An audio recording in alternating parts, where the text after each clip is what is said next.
quota. Sabi po ninyo, wala pong quota. Would that be correct? Yun po yung second issue ni Honorable Barbers eh.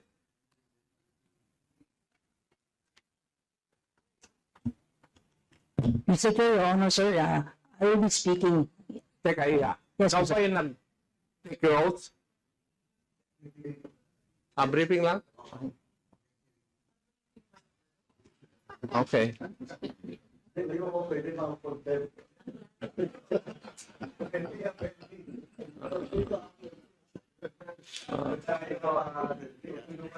As-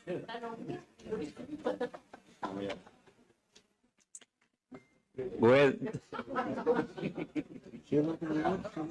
Bro, before you proceed, no, the chair would like to acknowledge the presence of Chairman Abante and Congressman Luis. So go ahead, Chairman Nakop. Yes, please answer my question, Madam. Mr. Chair, Your Honor, sir, I will be speaking in my capacity as during the time of the Duterte administration, the drug war, sir, I was the chief of police. I could say, in all honesty, sir, there was no quota given to us. Let's say, in a week, dapat meron kang arrest na 5 o may killed ka na.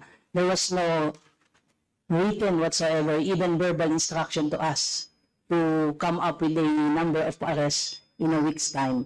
However, probably, sir, some of the station who were really at the height of their career, sir, would like to impress their superiors and deliver some accomplishment. Probably, sir, the pressure is really there during that time to deliver accomplishment. But in all honesty, sir, yung quota, sir, there was no specific policy given to us, either written or verbal, sir. At least, sa personal kong experience, sir, as during my time as COP and even my time during provincial director, sir. Thank you. So you only speak for yourself when you were a chief of police.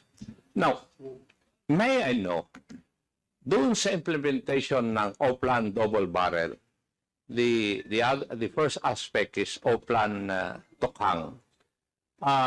Hindi ba kasama doon sa pagre-report ninyo, sa accomplishment report, yung mga nagiging chief of police or station commanders before, ay kailangan may matokhang kayo na number of houses?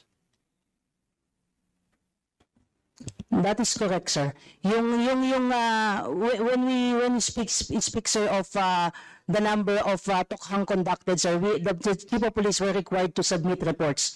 How many houses, how many drug users were visited and undergone tokhang, sir. That I could confirm, sir. And totoo ba yung kwan na sa isang buwan ay dapat meron kayong 50 households na matokhang?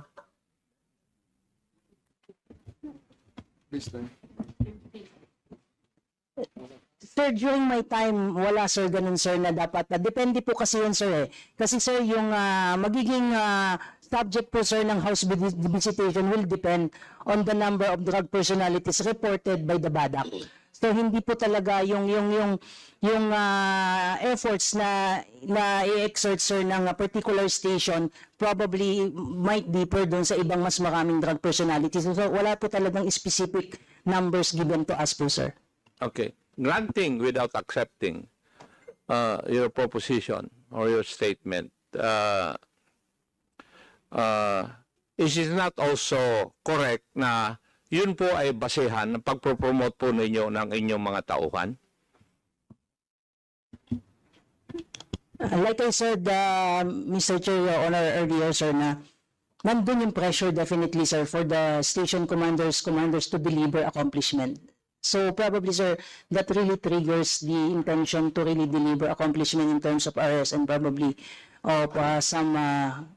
So indirectly, nagkakaroon po ng sa kaisipan ng inyong mga membro, ay nagkakaroon po ng kaisipan na dapat ma-reach ko yung quota. Kasi nagpapasikatan na sila, nagpaparamihan.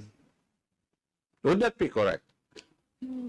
Possibly, sir. Possibly, sir. Possibly.